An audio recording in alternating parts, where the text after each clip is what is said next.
소중한 나 무한인모.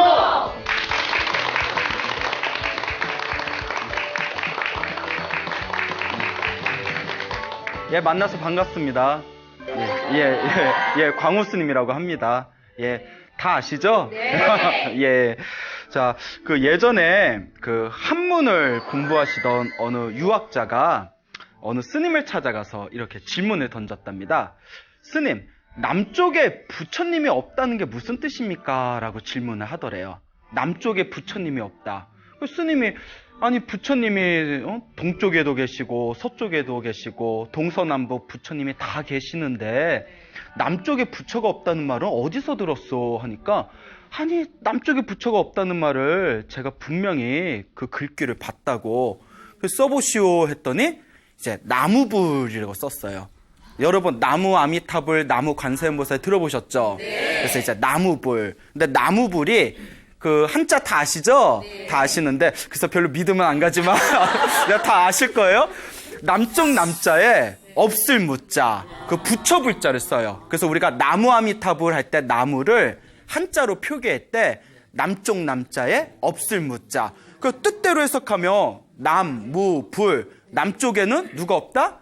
부처님이 없다. 남쪽에 없는 부처님. 남쪽에 없는 부처님. 부처님이 남쪽에 없다? 왜 남쪽에만 안 계시지? 질문을 던지니까 이제 스님께서 하시는 말씀이 자 여러분들도 다 아시는 얘기일 거예요.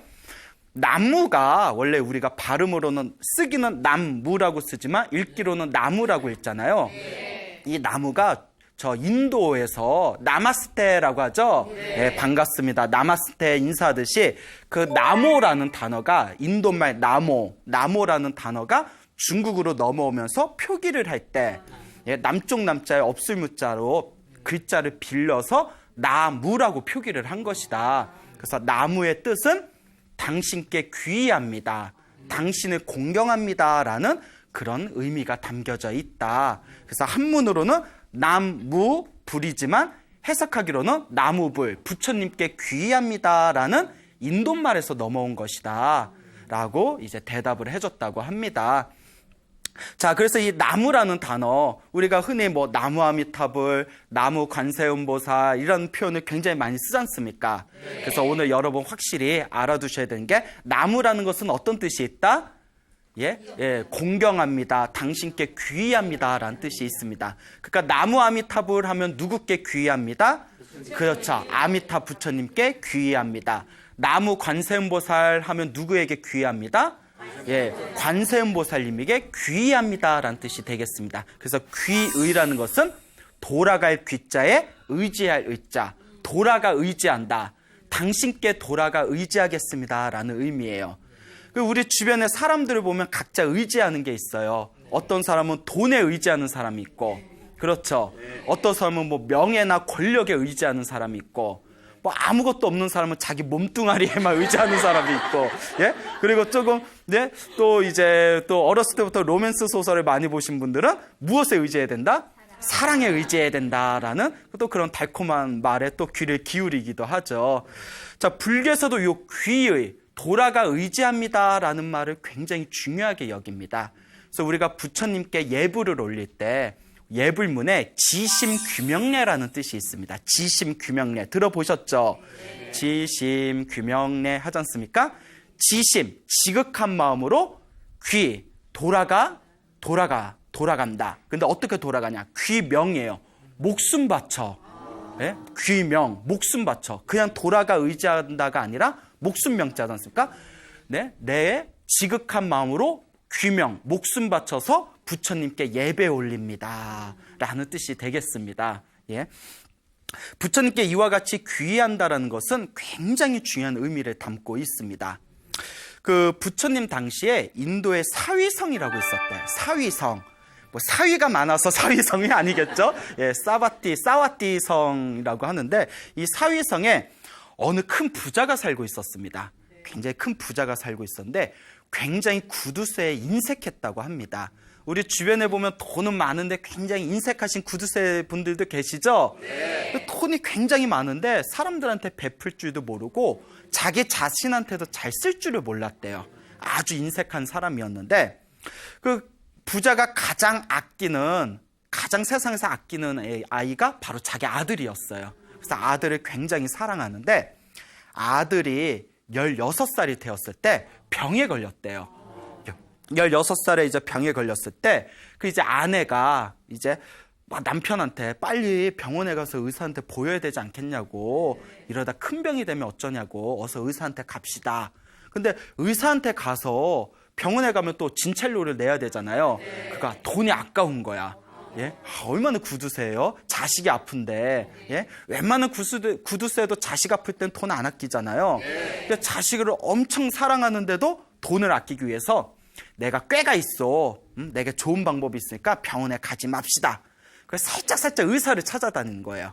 의사한테 찾아가서 은근히 질문을 던지는 거예요. 몸이 이렇게 아프고 몸에서 이런 열이 나고 지금 병세가 이러한데 어떤 약을 쓰면 좋을까요? 이렇게 의사한테 물어보니까 의사들이 보통 저희들은 그럴 때는 이런 약을 씁니다 하고 그 약 짓는 법을 가르쳐 줬대요. 예? 그리고 이제 의사들 이야기를 다 듣고 나서 집에 와서 아들을 위해서 자기가 직접 약을 제조를 합니다.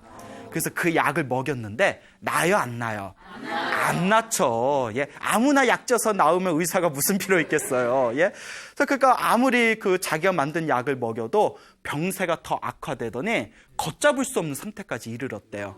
그때서야 이제 겁이 나서 의사들이 이제 데려옵니다. 근데 의사들이 그 몸이 아픈 아들을 싹 이렇게 살펴보니까 도저히 이제 치료를 할 수 있는 그 기한을 넘어버린 거예요. 그러니까 의사들이 방법이 없습니다 하면서 다 손을 떼고 다들 돌아갑니다. 그 이제 그 아들이 다 죽게 생겼어요. 이제 이 아들의 이름이 마타 꾼달리입니다. 마타 꾼달리. 좀 어렵죠? 예, 마타 꾼달리. 예, 뭐가 그리 맞는지. 예, 마타 꾼달리. 마타 꾼달리라고 이제 아들의 이름이. 자, 그래서 이제 마타 꾼달리. 자신의 아들이 이제 죽게 생기니까 문득 이런 욕심이 생깁니다. 이런 생각이 들어요.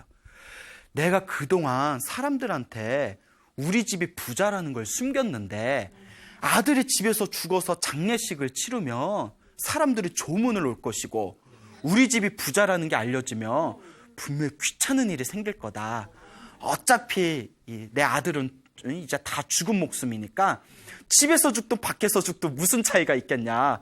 그러니까 밖에서 죽게 밖에다 버려두자. 이런 생각을 하게 됩니다. 엄청난 구두쇠예요.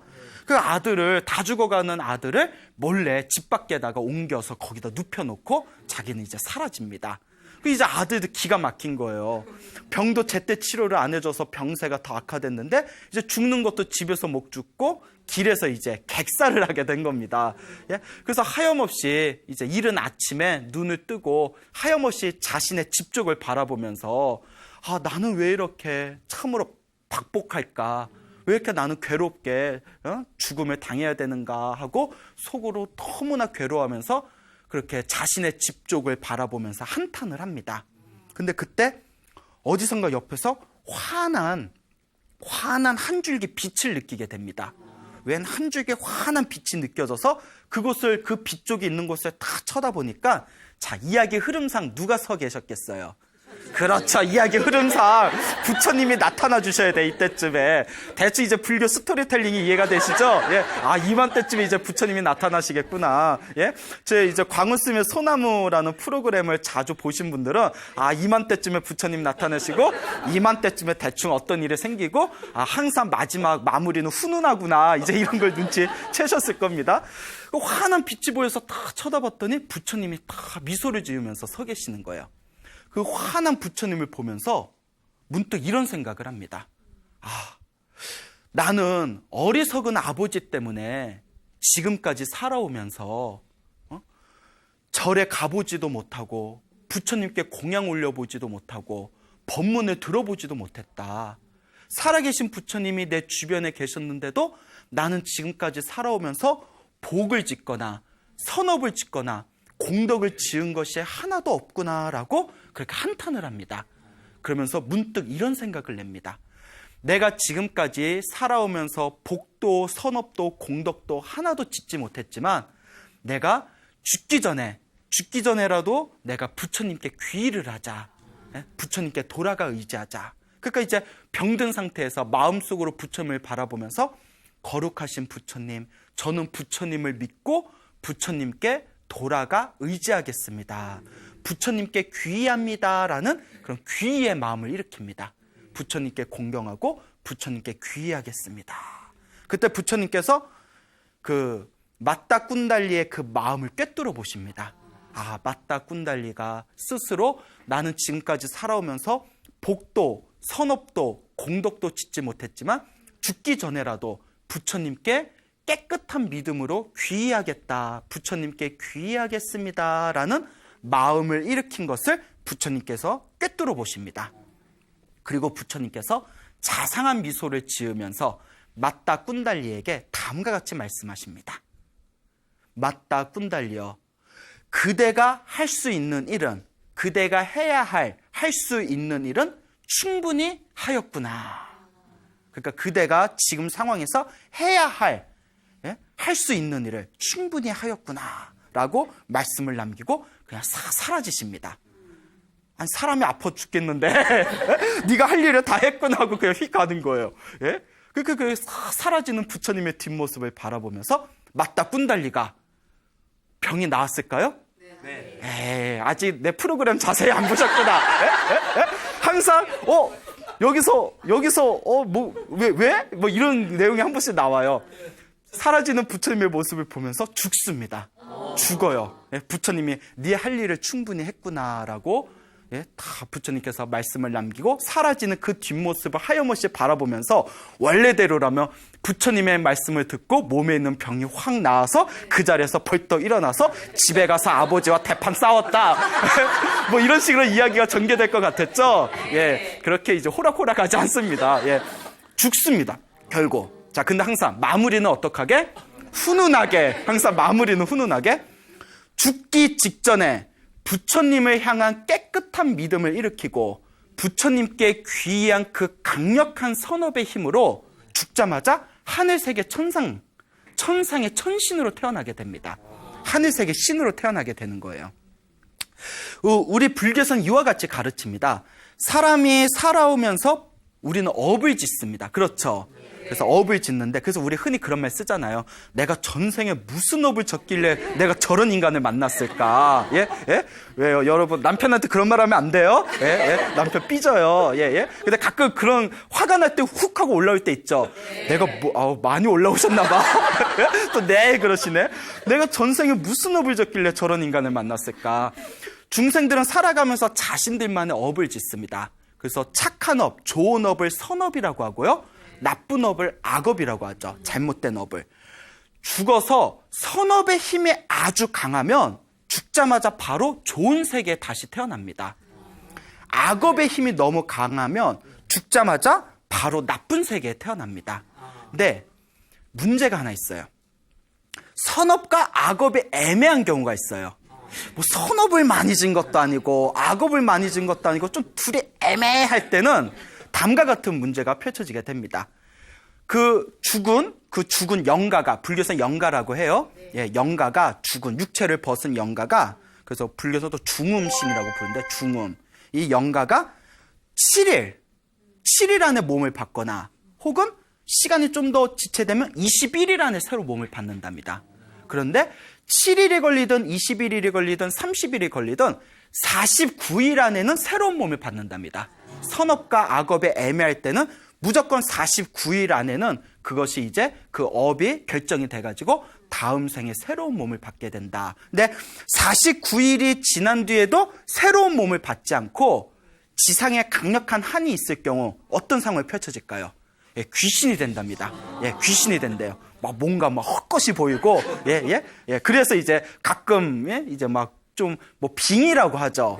예, 이제 빙의 같은 거에 이제, 되면, 이제 그렇잖아요. 테마사들 찾아가고 그렇지 않습니까? 하여튼 그런 일이 있다고 해요. 근데 기도 열심히 하면 그런 거 다 극복이 됩니다. 알겠죠?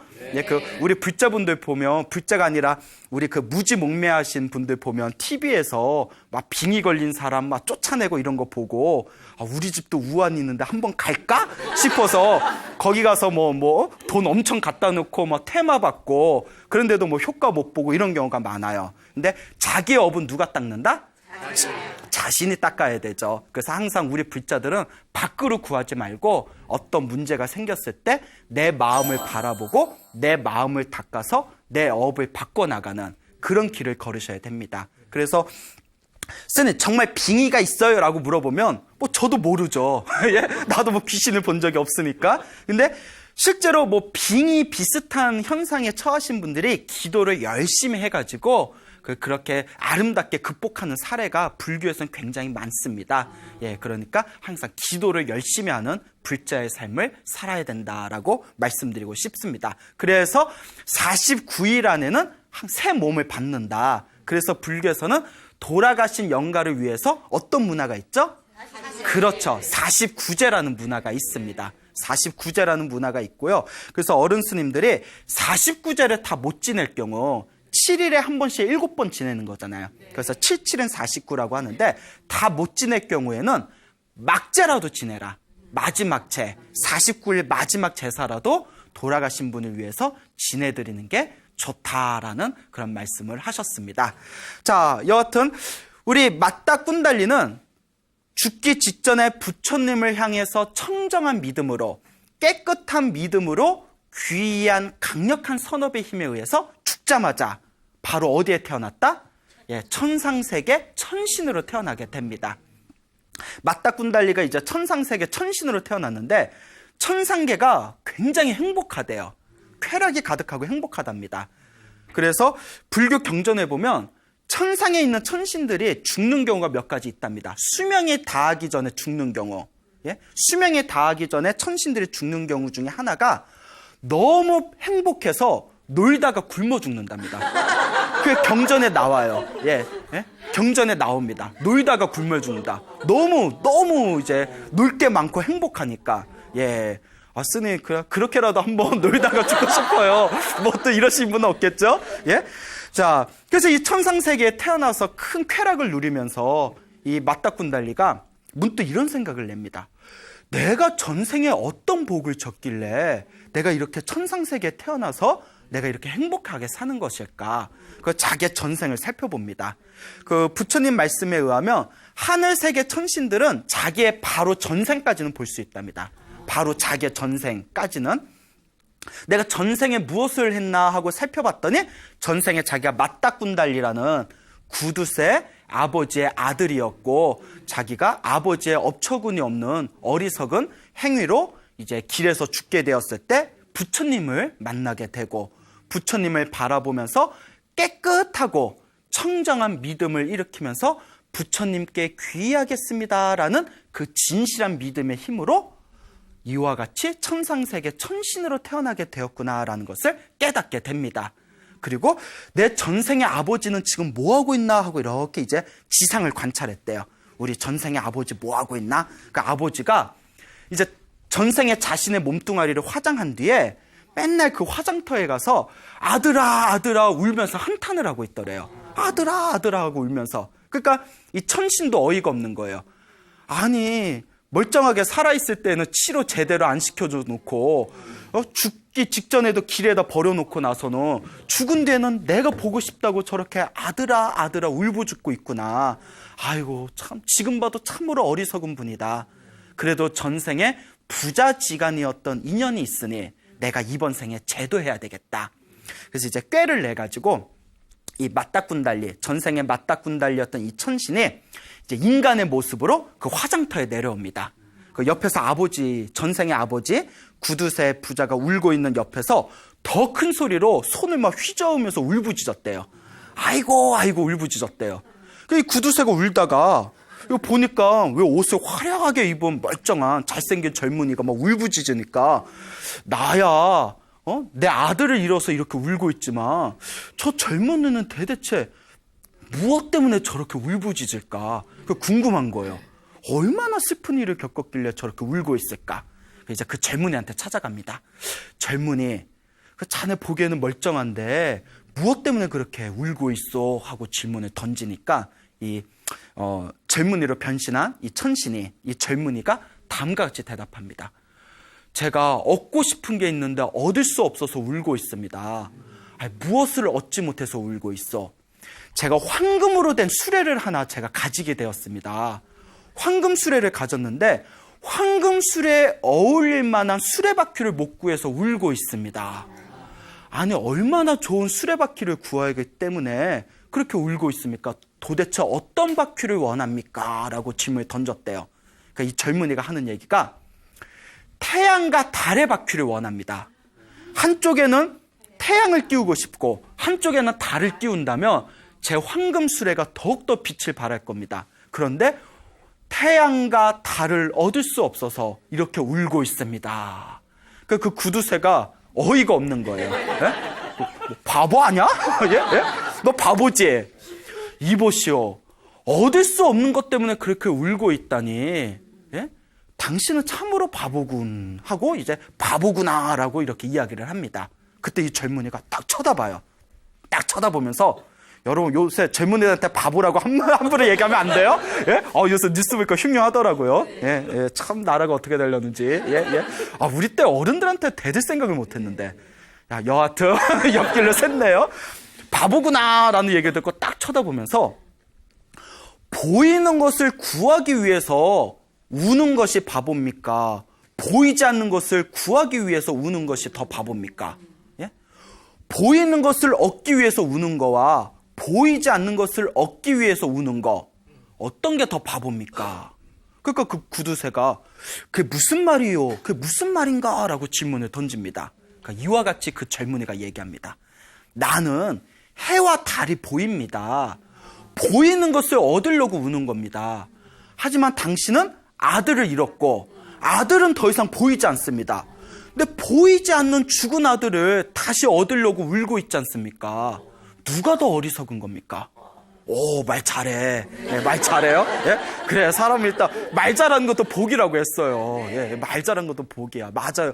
뭐 나도 내가 뭐 잘난 게 있어서 BTN 나왔겠어요? 예, 예? 그러니까 말 좀 조금 하니까 이렇게 BTN 나온 거죠. 그렇죠? 예. 그건 나보고 잘난 게 없다는 거예요? 예? 예? 예? 자, 어쨌거나 깜짝 놀라는 거예요. 깜짝 놀라면서 그대는 나이는 젊은데 너무나 지혜롭습니다. 그대는 누굽니까? 당신의 말 한마디 때문에 아들을 잃은 슬픔에 싹 시원해졌습니다. 예? 당신은 대체 누굽니까? 그때 다음과 같이 천신이 자신의 정체를 밝힙니다. 나는 그대 전생의 아들이었던 맞다 꾼달리입니다. 그리고 전생에 지었던 맞다 꾼달리어였을 때 지었던 강력한 선업 공덕의 힘으로 이번 생에 하늘세계 천상의 신으로 태어났습니다. 당신을 제도하기 위해서 제가 잠시 지상에 내려온 겁니다. 그 아버지가 딱 보더니 구두쇠 아버지가 딱 보더니 믿어요 안 믿어요? 안 믿죠. 그렇죠. 누가 여러분 앞에 딱 나타나서 나는 네 전생의 증조 할머니였는데 예? 그러면 여러분 뭐 이거 뭐야? 예? 예? 응? 조상이 어떻고, 뭐, 이거 뭐가 어떻고, 전생에 뭐가 어떻고. 그럼 믿음이 딱 안 오잖아요. 그러니까 이제 그 맞다 꾼달리가 전생의 아들이었을 때 아버지와 아들만 알고 있는 이야기들을 다 풀어냅니다. 이래도 못 믿겠습니까? 깜짝 놀라는 거예요. 정말 내 아들이 맞나 보구나. 근데 이 구두쇠 아버지가 당황합니다. 내 아들은 16살에 죽었다. 16살에 죽었는데, 지금까지 살아오는 모습을 봤지만 콩조가리만한 복도 지은 게 없다. 복도, 선업도, 공덕도 지은 게 하나도 없는데 어떻게 천상세계에 태어났단 말인가? 지은 게 없는데.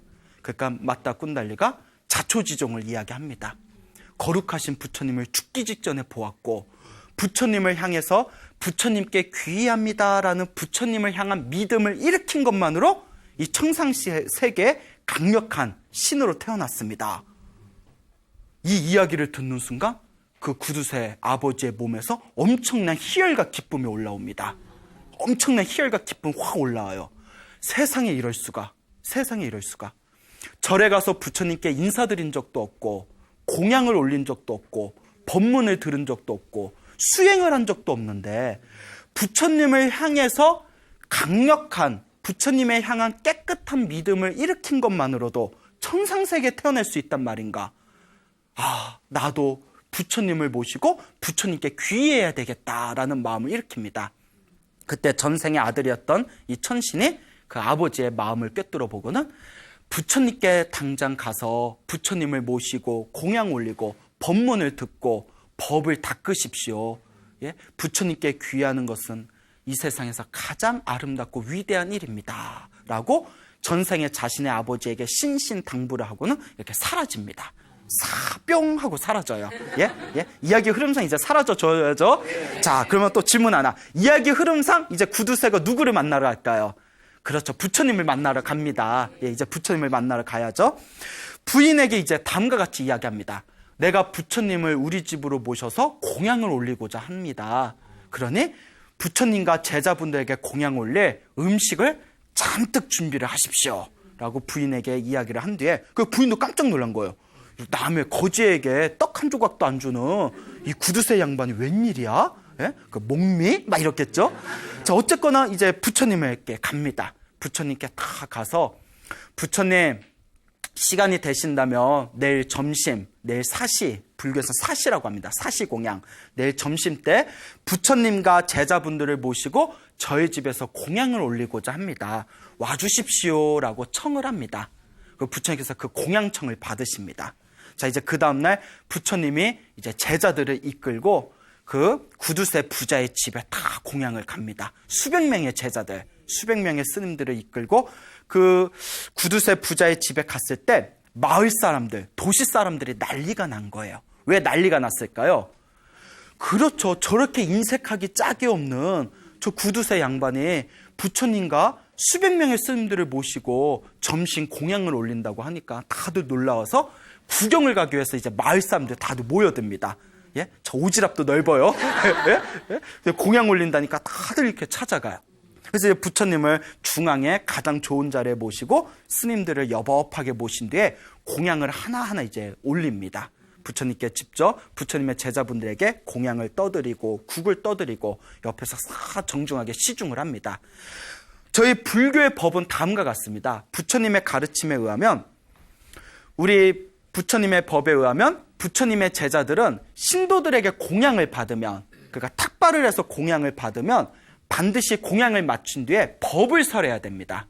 무슨 말인지 알겠죠? 그래서 이걸 가리켜 신도들 부처님의 제자들은 스님들은 신도들에게 밥을 빌어먹고 신도들은 부처님과 스님들에게 무엇을 빌어먹는다? 법을 빌어먹는다. 무슨 말인지 알겠죠? 그래서 신도들은 스님들에게 공양, 의식주를 바치고 그리고 스님들은 신도들에게 법을 이제 공양 올리는 겁니다. 이와 같은 부처님의 법에 의해서 부처님께서 공양을 다 마치시고 나서 이제 법을 설법을 하기 위해서 이제 좌정을 하십니다. 그때 이제 구두쇠 부자가 앞으로 나서서 부처님께 다음과 같이 질문을 던집니다. 부처님, 질문이 하나 있습니다. 제가 도저히 이해가 되지 않아서 다음과 같은 질문을 던집니다. 살아생전에 부처님께 절을 한 적도 없고 부처님과 스님들에게 공양을 올린 적도 없습니다. 법문을 들은 적도 없고 수행을 한 적도 없습니다. 그런데 부처님께 깨끗한 믿음을 한번 일으킨 것만으로도 과연 천상세계에 태어날 수 있단 말입니까? 솔직히 여러분들 같으면 믿겨져요, 안 믿겨져요? 믿음이 없어. 예, 안 믿겨져요?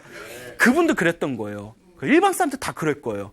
아니 뭐 평소에 복이나 선업이나 공덕을 지은 게 없는데 죽기 전에 부처님을 향해서 부처님을 향한 믿음을 일으킨 것만으로도 천상세계에 태어났다는 이야기를 듣고 너무나 놀라워서 그거 믿기지가 않아서 그와 같은 질문을 던집니다.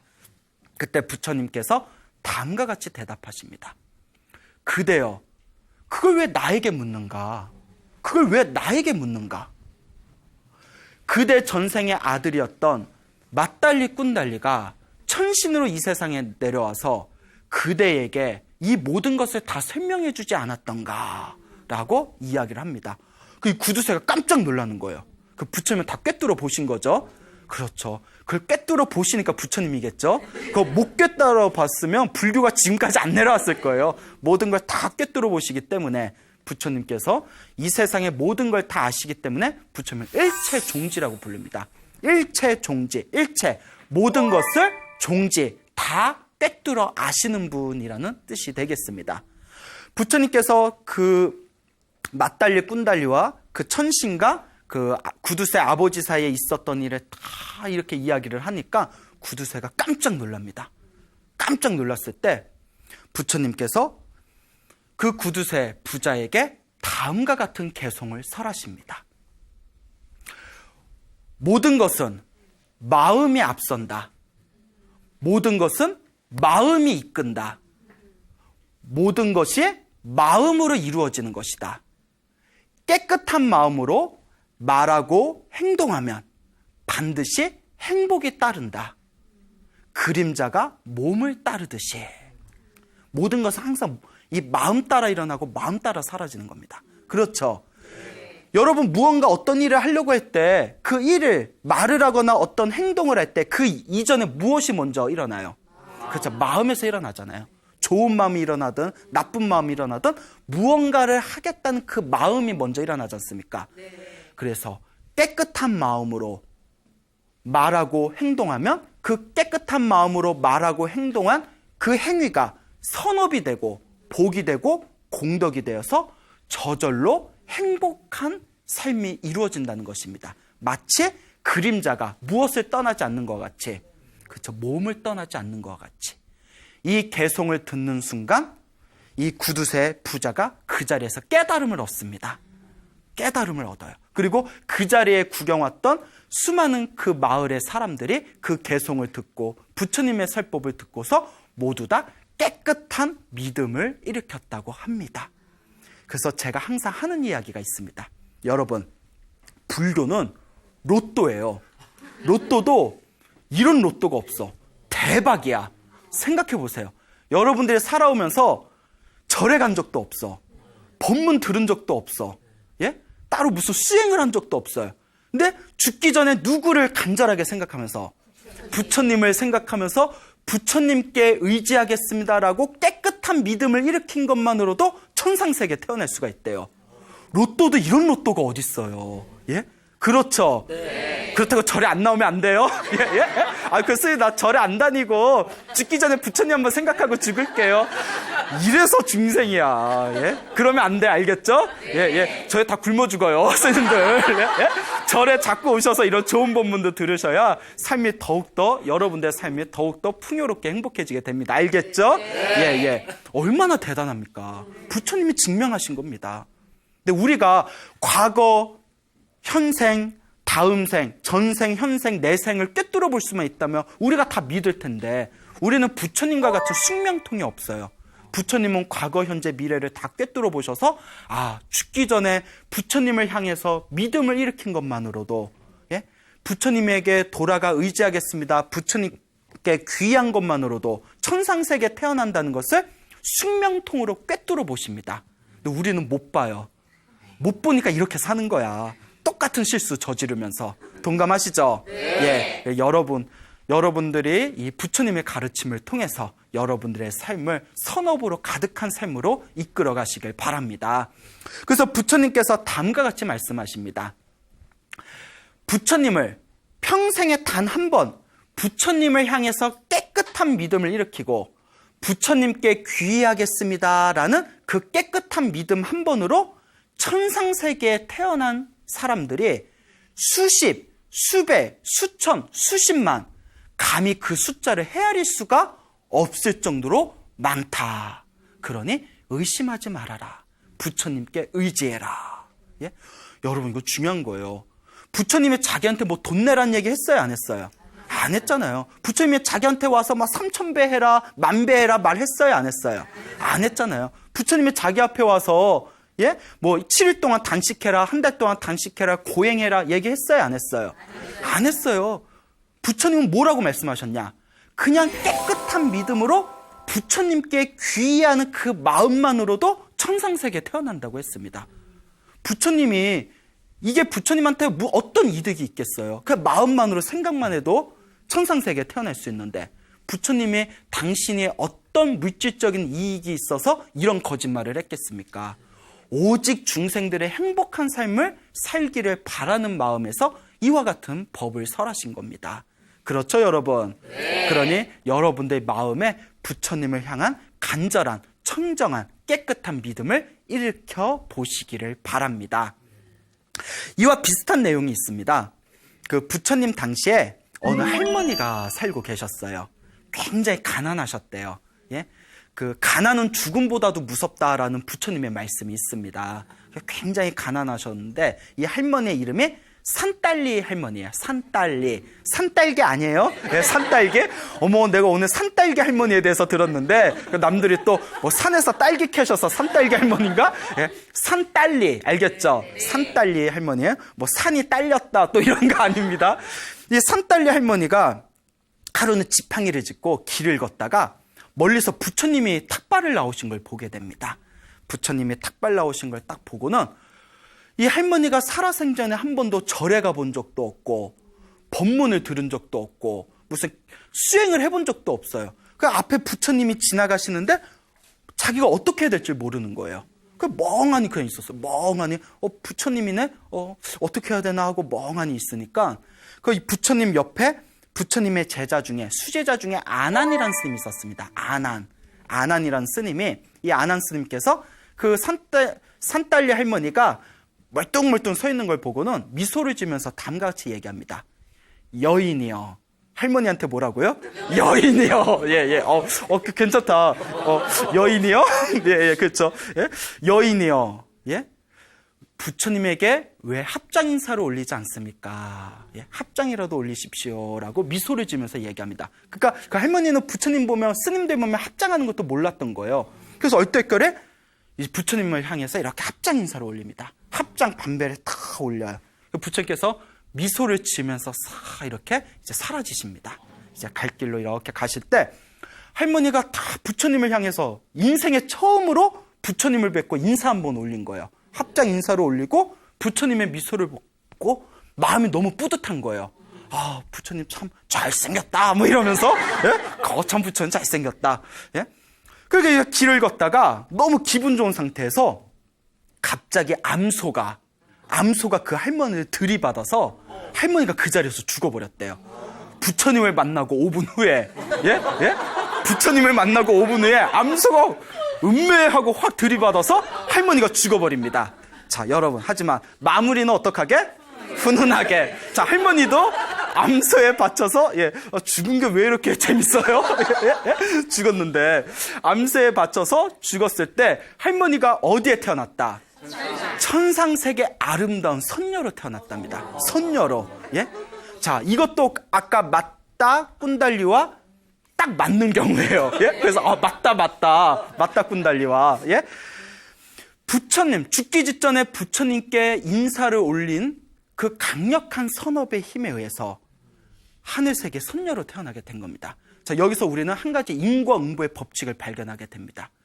좋은 업이든 나쁜 업이든 누가 받는다? 내가 받는다. 할머니가 가난하게 이번 생에 가난하고 힘들고 괴롭게 산 것도 누구의 업이다? 할머니가 전생에 지었던 악업이에요. 할머니가 마지막 말년에 길을 가다가 암소에 들이받쳐서 죽은 것도 누구의 업이다? 자기가 지은 전생의 악업이에요. 그래서 책을 보면 그 암소와 전생에 악연이 있었대요. 예? 그 악연이 있던 존재가 암소로 태어나고 할머니를 보고 갑자기 화가 나서 전생에 뭐 빚진 게 있었나 봐요. 그래서 들이받았다고 합니다. 예? 그러니까 여러분들도 뭐 지나가다 개한테 물려본 적 있어요? 없어요? 나만 물렸구나. 어렸을 때 되게 물렸는데 지금 생각하면 멀쩡한 개가 저희 어머니가 화가 나서 갑자기 이야기가 이상해져야 되는데 갑자기 또 화가 나네 내가 심하게 물렸어요. 어렸을 때. 저희 어머니가 화가 나가지고 그 집에 가셨는데 개가도 그 주인집 아주머니가 우리 개가 안 무는 갠데 근데 중요한 게 있어요. 개는 주인이 보기에는 안 무는 개예요. 모든 주인은 내 개는 착한데 예? 근데 지금 생각하면 그 멀쩡한 개가 갑자기 저 지나가는데 갑자기 와서 물은 거 보면 전생의 악연이었나 보다 이런 생각을 해봅니다. 재밌어요? 별 얘기 아닌데? 자, 이와 같이 암소에 들이받친 것도 누가 지은 업이다? 그 할머니의 전생의 악연이었습니다. 그와 같은 인과응보의 법칙에 의해서 죽기 전에 부처님을 향해서 합장 인사를 한 선업의 힘으로 다음 생상 천상세계 선녀로 태어난 것도 역시 누구의 선업이에요? 자기가 지은 선업이에요. 여러분, 선업이든 악업이든, 선업을 통해서 행복한 일이 생기든 악업을 통해서 나쁜 일이 생기든 모두 다 누가 지은 업의 결과이다. 자신이 지은 업의 결과이다. 그래서 부처님은 다음과 같이 말씀하십니다. 바깥에 매달리지 말아라. 인생의 주인공이 되라. 운명은 바꿀 수 있다. 그대들이 운명의 주인이 되라 라고 부처님께서 항상 말씀하십니다. 그래서 우리 불교의 위대한 깨달은 성자이신 용수보살이라고 있어요. 용수보살, 나가르주나라고 불리는데, 이 용수보살께서 쓰신 대지도론이라는 책에 보면 다음과 같은 내용이 나옵니다. 부처님을 향해서 합장 반배만 해도, 합장 반배하는 거 어렵지 않잖아요. 그렇죠? 그 합장하고 고개만 숙이면 돼요. 합장 반배만 해도 그 공덕이 한량이 없는데, 하물며 부처님을 향해서 오체투지를 한다면 그 공덕은 얼마나 더 굉장하겠는가. 오체투지, 머리, 양 팔꿈치, 양 무릎을 땅에 대는 것을 오체투지라고 합니다. 그래서 우리 불교에서는 부처님께 절을 하는 것을 아주 중요하게 여깁니다. 절을 함으로써 부처님께 귀의를 하게 되고, 절을 함으로써 내 교만한 마음을 낮추게 되고, 절을 함으로써 내 마음을 비우게 됩니다. 비운 그 자리에 선업과 복과 공덕이 쌓이게 되는 겁니다. 여러분, 사는 게 조금 퍽퍽하고 힘들고 괴로운 일이 있다면 집에서라도 절을 해보세요. 절을 하실 때 꼭 절에 살 필요 없습니다. 예? 물론 뭐 절을 많이 해서 절이라고 부른다 이런 얘기가 있지만 집에서도 할 수가 있습니다. 집에다 그가 깨끗한 담요 하나 두툼하게 놓고 마음속으로 부처님을 생각하면서 거룩한 부처님께 귀의합니다. 부처님 감사합니다. 제가 전생에서부터 지은 악업이 있다면 이 악업이 모두 다 소멸되게 해주세요라고 하루에 108배라도 절을 해보시기 바랍니다. 절을 하면 첫째, 몸이 건강해집니다. 둘째, 마음이 편안해집니다. 셋째, 내가 지은 나쁜 업의 에너지가 사라져서 점점 좋은 일들이 생기게 될 겁니다. 그리고 절을 많이 하면 다음 생에 천상세계에 태어나거나 인간으로 태어나도 금수저로 태어나게 된다고 합니다. 예, 그게 제일 좋구나. 예. 여러분, 절을 하시기 바랍니다. 부처님께 귀의하시기 바랍니다. 불교는 아주 소박하고 단순하면서도 강력한 힘이 있습니다. 우리 여러 불자분들께서 이 부처님의 가르침을 통해서 여러분들의 인생을, 운명을, 여러분들의 팔자를 멋지게 바꿔 나가 보시기 바랍니다. 여러분, 행복해지고 싶습니까? 네. 행복한 삶을 창조하고 싶습니까? 네. 복을 지으십시오. 선업을 쌓으십시오. 공덕을 쌓으십시오. 복과 선업과 공덕의 힘이 여러분들을 진정한 행복의 길로 이끌어 줄 것입니다. 오늘 여기서 마치겠습니다. 소중한 나! 무한 행복!